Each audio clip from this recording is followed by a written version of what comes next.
സംസ്ഥാനത്ത് വീണ്ടും പാമ്പുകടിയേറ്റ് മരണം. ആലപ്പുഴ കുട്ടനാട് സ്വദേശി ഇന്ദിരയാണ് ഇന്നലെ രാത്രി പാമ്പുകടിയേറ്റ് മരിച്ചത്. ഇതോടെ 2 ആഴ്ചക്കിടെ സംസ്ഥാനത്ത് പാമ്പുകടിയേറ്റ് ജീവൻ നഷ്ടപ്പെടുന്നവരുടെ എണ്ണം 4ആയി. സംസ്ഥാനത്തിന്റെ പലയിടങ്ങളിലും ഇന്നും ജനവാസ മേഖലകളിൽ നിന്ന് വിഷപ്പാമ്പുകളെ പിടികൂടി. കോഴിക്കോട് കല്ലാച്ചിയിൽ തലനാരിഴയ്ക്കാണ് വിദ്യാർത്ഥി പാമ്പുകടി ഏൽക്കാതെ രക്ഷപ്പെട്ടത്.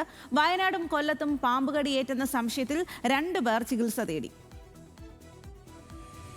ആലപ്പുഴയിൽ 2 ദിവസത്തിനിടെ പാമ്പ് കടിയേറ്റ് സംഭവിക്കുന്ന 2ാമത്തെ മരണമാണ് വൈശ്യംഭാഗം പുതുവന വീട്ടിൽ ഇന്ദിരയുടേത്. ഇന്നലെ വൈകിട്ട് 5 മണിയോടെ വീടിനോട് ചേർന്നുള്ള ശുചിമുറിക്ക് മുന്നിൽ വെച്ചാണ് ഇന്ദിരയ്ക്ക് മൂർഖൻ പാമ്പിന്റെ കടിയേറ്റത്. നാട്ടുകാർ ഉടൻ ആലപ്പുഴ മെഡിക്കൽ കോളേജ് ആശുപത്രിയിൽ എത്തിച്ചെങ്കിലും തീവ്രപരിചരണ വിഭാഗത്തിൽ ചികിത്സയിലിരിക്കെ രാത്രി 9:30യോടെ മരണം സ്ഥിരീകരിക്കുകയായിരുന്നു. ആന്റിവെനം നൽകിയെങ്കിലും ജീവൻ രക്ഷിക്കാൻ സാധിച്ചില്ലെന്ന് ആശുപത്രി അധികൃതർ വ്യക്തമാക്കി.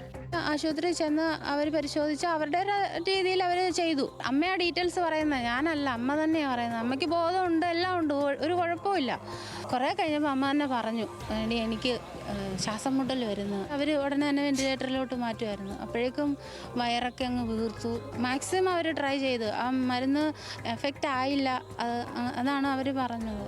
കഴിഞ്ഞ ദിവസം കായംകുളത്ത് സെലീന എന്ന യുവതി പാമ്പ് കടിയേറ്റ് മരിച്ചിരുന്നു. ഇന്നലെ രാത്രി കായംകുളത്ത് 15 വയസ്സുകാരിക്കും പാമ്പ് കടിയേറ്റു. എരിവ് സ്വദേശിയായ സന്തോഷ് കുമാറിന്റെ മകൾ അനാമികയ്ക്കാണ് കടിയേറ്റത്. 5 ഡോസ് ആന്റിവെനം കൊടുത്തതിനു ശേഷം കുട്ടിയെ സ്വകാര്യ ആശുപത്രിയിലേക്ക് മാറ്റി. ICUവിൽ ചികിത്സയിൽ കഴിയുന്ന കുട്ടി അപകടനില തരണം ചെയ്തു. സംസ്ഥാനത്ത് പലയിടങ്ങളിലും ഇന്നും ജനവാസ മേഖലകളിൽ നിന്ന് വിഷപ്പാമ്പുകളെ കണ്ടെത്തി. കോഴിക്കോട് കല്ലാച്ചിയിൽ തലനാരിഴയ്ക്കാണ് വിദ്യാർത്ഥി പാമ്പ് കടിയേൽക്കാതെ രക്ഷപ്പെട്ടത്. പാമ്പിന്റെ കൊത്തേറ്റത് അബ്ദുൾ റാനിഷിന്റെ പാൻസിലായതുകൊണ്ട് പരിക്കേൽക്കാതെ രക്ഷപ്പെട്ടു.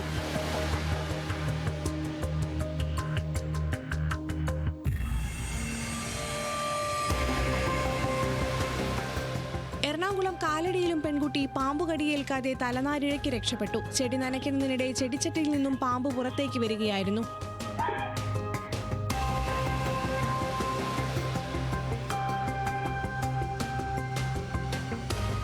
കോഴിക്കോട് ഉള്ളേരിയിൽ തൊഴിലുറപ്പ് തൊഴിലാളികളുടെ ജോലിസ്ഥലത്ത് പെരുമ്പാമ്പിനെ കണ്ടെത്തി. പുതിയോട്ടിൽ പറമ്പിൽ പണിയെടുക്കുന്നതിനിടെ പാമ്പിനെ കണ്ടതോടെ പേടിച്ചോടിയ സ്ത്രീക്ക് വീണ് പരിക്കേറ്റു. എറണാകുളം അങ്കമാലിയിൽ ട്രാൻസ്ഫോമറിനുള്ളിൽ നിന്ന് മലമ്പാമ്പിനെ പിടികൂടി. കരയാമ്പറമ്പ് മാഞ്ഞാലിത്തോടിന് സമീപത്താണ് പാമ്പിനെ കണ്ടെത്തിയത്. ഫോറസ്റ്റ് ഉദ്യോഗസ്ഥർ എത്തി പാമ്പിനെ പിടികൂടി. കൊല്ലത്ത് ശങ്കേഴ്സ് ആശുപത്രിയിലും പാമ്പ് കടിച്ചെന്ന സംശയത്തിൽ രോഗിയുടെ കൂട്ടിരിപ്പുകാരി ചികിത്സ തേടി. കടിയേറ്റ ഷംനയുടെ ശരീരത്തിൽ തടിപ്പുള്ളതിനാൽ 24 മണിക്കൂർ നിരീക്ഷണത്തിൽ തുടരാൻ ഡോക്ടർമാർ നിർദ്ദേശം നൽകി. ചൂട് കൂടിയതുകൊണ്ട് മാത്രമല്ല, ഭക്ഷണം ലഭിക്കാത്തതുകൊണ്ടും പ്രജനന കാലമായതിനാലും പാമ്പുകൾ മാളങ്ങൾക്ക് പുറത്തിറങ്ങാറുണ്ടെന്ന് വിദഗ്ധർ ചൂണ്ടിക്കാട്ടുന്നു. പാമ്പ് കടിയേറ്റ് വരുന്നവർക്ക് ആന്റിവെനം നൽകുന്നതിൽ വീഴ്ച വരരുതെന്നും മതിയായ ചികിത്സ ഉറപ്പാക്കണമെന്നും DMOമാർക്ക് ആരോഗ്യവകുപ്പ് നിർദ്ദേശം നൽകിയിട്ടുണ്ട്.